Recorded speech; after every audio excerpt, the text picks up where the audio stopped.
का पिता हूं, झूठा है। एक राजा का कर्तव्य है सबसे पहले अपने प्रजा का ख्याल रखना।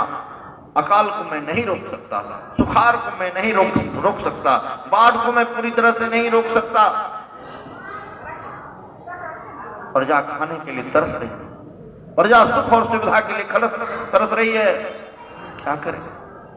उस प्रजा के लिए बेचैन होकर के भगवान बुद्ध घर से निकल गए और जाते जाते जाते जाते बोध गया के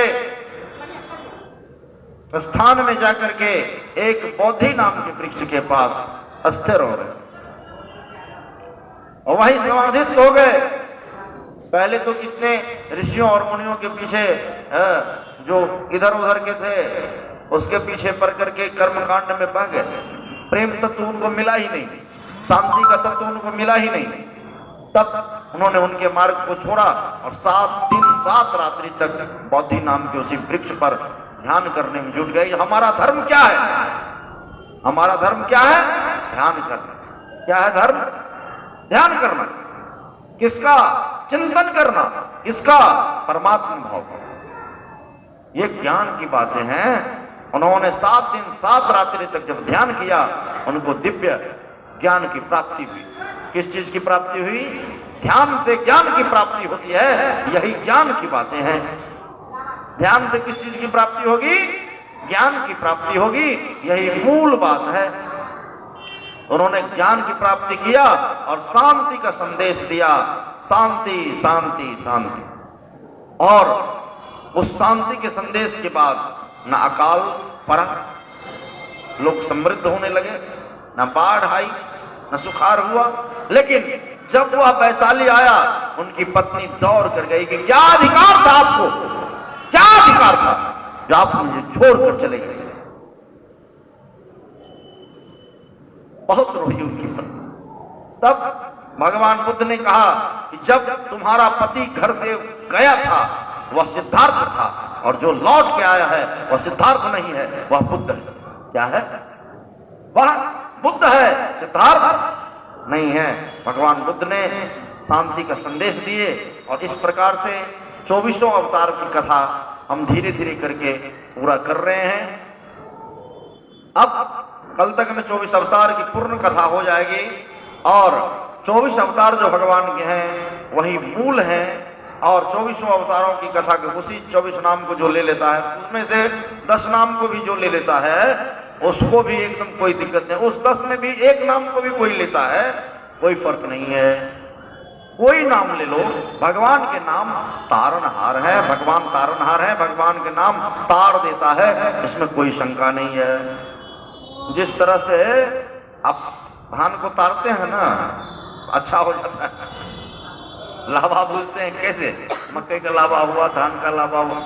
कोई भी काम जो आप करते हैं तो उससे कुछ निकल जाता है रस। तो यही ज्ञान है। अब देखिए, अक्रूर जी ब्रज गए। किसके कहने पर? कंस के कहने पर। कंस ने बहुत वेग से कहा था। अक्रूर जी गए, नंद बाबा के मित्र हैं, मिले गले से, मन थोड़ा मनवाया हुआ है। रात्रि में भोजन पकाया गया। माता यशोदा पूरा हर्षित हैं। आज मेरे यहाँ पाहुन आए हैं। नाना प्रकार के तरुआ और भजिया बनाए उस समय में जो चल रहा था, और प्रसन्न करने की बहुत तरह से व्यवस्था की गई। तब भी भोजन करते हुए, जब माता यशोदा भोजन करा रही हैं, तब भोजन करते हुए भी अक्रूर जी कुछ बोल नहीं रहे हैं, हंसी मजाक नहीं हो रहा है। कुछ शंका हो जाती है कि आप किसी कारणवश आए हैं, क्यों इतने मौन है? कौन सा कष्ट हो गया? कौन सा दुख आपके ऊपर आन पड़ी है? बताइए। नंद बाबा भी पूछे, नहीं बताए, हाथ धोए किसी तरह से। तब रात्रि में नंद बाबा को कहे, जो हे सखा, यदि मैं आपको नहीं कहता हूं तो भी नहीं बनता है, और कहता हूं तो भी नहीं बनता है, बोलिए मैं क्या करूं? तब बोले, क्या बोले? नंद बाबा जो बोलिए, मैं सुनना चाहता हूं। बोले कि कंस ने विशाल आयोजन किया है। किस चीज का? यज्ञ का, धनुष यज्ञ का। किस यज्ञ का? धनुष यज्ञ का विशाल आयोजन किया है। उसमें सभी राजकुमारों को बुलाया गया है और आपके दोनों पुत्रों को खास तौर पर बुलाया गया है और उसको लड़वाया जाएगा। और प्लान यही है, मुझे गुप्त सूचना है कि कृष्ण और बलराम को मारने के लिए बुला रहे हैं। क्या करने के लिए बुला रहे हैं? मारने के लिए। ये गुप्त सूचना है। नंद बाबा मौन हो गए, विचारणीय हो गए, डर गए। और हे सखा, यदि कृष्ण और बलराम नहीं जाएंगे तो कंस की आतताई सेना आकर के आपकी नगरी को ध्वस्त कर देगी।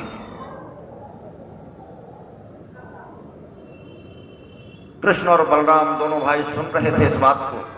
बहुत तैयार हो गए, जो चलना है। कहां पर चलना है? तो मथुरा। मथुरा चलना है। वह तैयार हो गए कृष्ण और बलराम। और इधर माता जी को पता नहीं है, लेकिन रात में कहते हैं। और जैसे ही कहते हैं, नंद बाबा जो अक्रूर जी क्यों आए हैं पता है? क्यों आया है? कृष्ण और बलराम को लेने। क्यों? बोले मथुरा में धनुष यज्ञ है, इसीलिए। इतना करते ही मैया पछाड़ खाकर गिर गई। क्या कान्हा मुझसे दूर चला जाए? क्या कान्हा मुझसे दूर चला जाएगा? ये कान्हा, मैं अपने कान्हा को अपने से दूर नहीं जाने दूंगी। मैं अपने कान्हा को अपने से दूर नहीं जाने दूंगी, क्योंकि कान्हा ही मेरे जीने का साधन है। कान्हा ही मेरे जीने का सहारा है। वो कान्हा मुझसे दूर चला गया, मैं कैसे जी पाऊंगी? सिर पीटने लगी, रोने लगी, छाती पीटने लगी। यही तो मां है जो अपने पुत्रों के वियोग के नाम से ही छलनी हो जाती है। यही मां है। मां और मां यही। भगवान यशोदा जैसी माताएं सबको दे दो।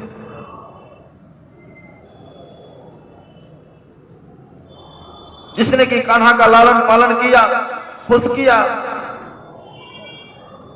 प्रेम के भाव दिया। माता पछाड़ खाकर गिर गई, बेहोश रही।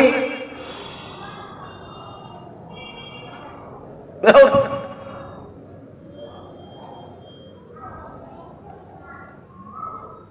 किसी तरह से नंद बाबा उसको पूरी रात मनाते रहे। सवेरे जाने का समय है। अक्रूर जी एकदम से लगा दिए हैं क्या? रथ। कृष्ण और बलराम नंद बाबा को समझाते हैं कि जाने दीजिए। नंद बाबा भी नहीं मानते हैं, कहते हैं मत जाओ। लेकिन बाद में नंद बाबा को जब समझाते हैं कि वृंदावन को तहस नहस कर दिया जाएगा, तब नंद बाबा कहते हैं जाओ, लेकिन हम सारे गोपों के साथ लठ लेकर के पहुंच रहे हैं, चिंता न करना, मैं तुम्हारे पीठ पर बैठा। एक बाप भी जानता है कि बेटा क्या होता है, क्योंकि बाप ने अपने कलेजे का टुकड़ा मारा। आत्मा जाए थे वही पुत्रा। एक बाप को पता है कि बेटा क्या है, और एक बेटे को पता है कि बाप क्या होता है। पिता से बढ़कर कुछ भी नहीं है। ये ज्ञान की बात है। नंद बाबा के सीना छलनी हो गए, लेकिन नंद बाबा स्थिर है, शांत है। आज नंद बाबा पूरे साथ छलनी हो गया उनका सीना, और इधर माता कान्हा कान्हा करती हुई। जब नंद बाबा की ये हालत है, माता की क्या हालत होगी?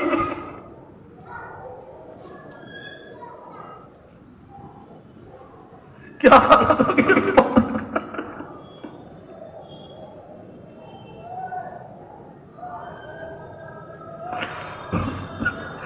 कान्हा कान्हा कान्हा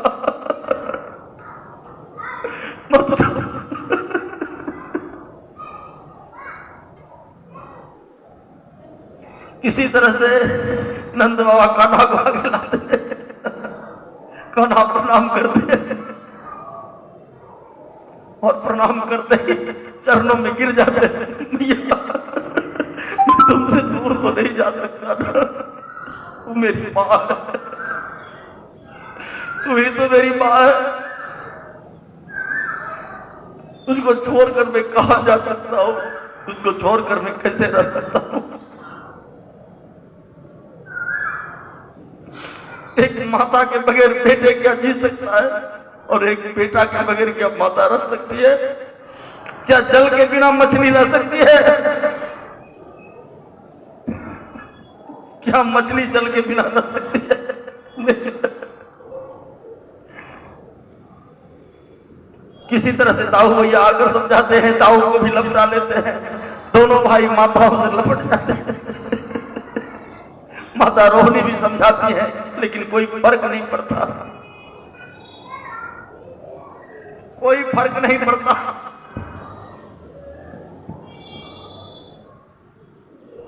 कोई फर्क नहीं पड़ता।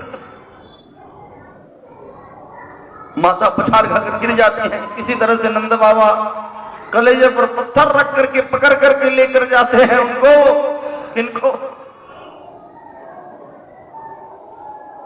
कान्हा को और ताऊ भैया। वो ताऊ भैया को लेकर के जाते हैं, दोनों को पकड़ करके रथ के पास पहुंचते हैं। ऐसा लगता है कान्हा को जैसे मैया पुकार रही है, कान्हा कान्हा कान्हा। कान्हा का हृदय फट जाता है, और ऐसा फटता है, ऐसा फटता है, ऐसा फटता है कि बड़े वेग से दौड़ते हुए मैया मैया मैया मैया मैया करते हुए दौड़ते हुए माता के चरणों से लिपट जाता है। उसके चरणों से लिपट जाता है, लिपट करके मैया मैया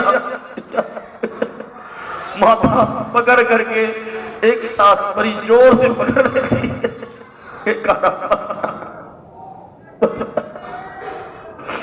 बहुत देर तक ये चलती है।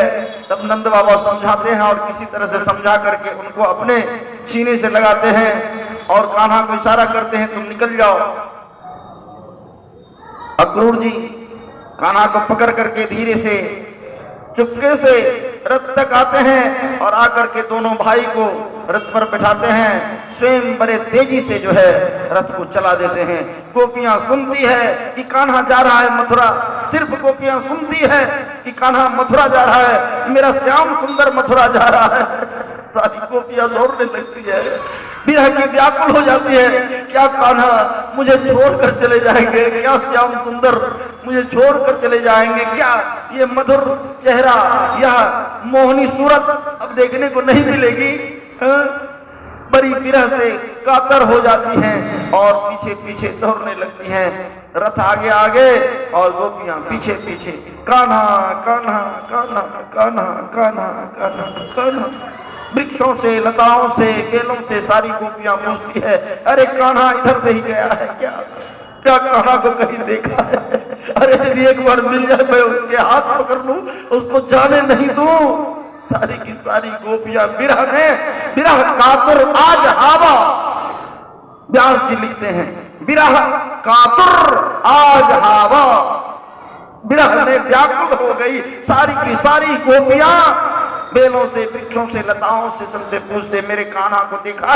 कहां है मेरे कान्हा? श्याम सुंदर आगे निकल जाते हैं अक्रूर जी के रथ से। सारी गोपियां विरह के गीत गाने में लग जाती है, नाना प्रकार के विरह के गीत गाती हैं। भागवत में भ्रमर गीत, विरह गीत, सारे के सारे गीत हैं। मैं उतना तो नहीं गा पाऊंगा, लेकिन एक गीत जरूर मैं सुनाऊंगा, आगे अवश्य सुनाऊंगा। मैं वचन देता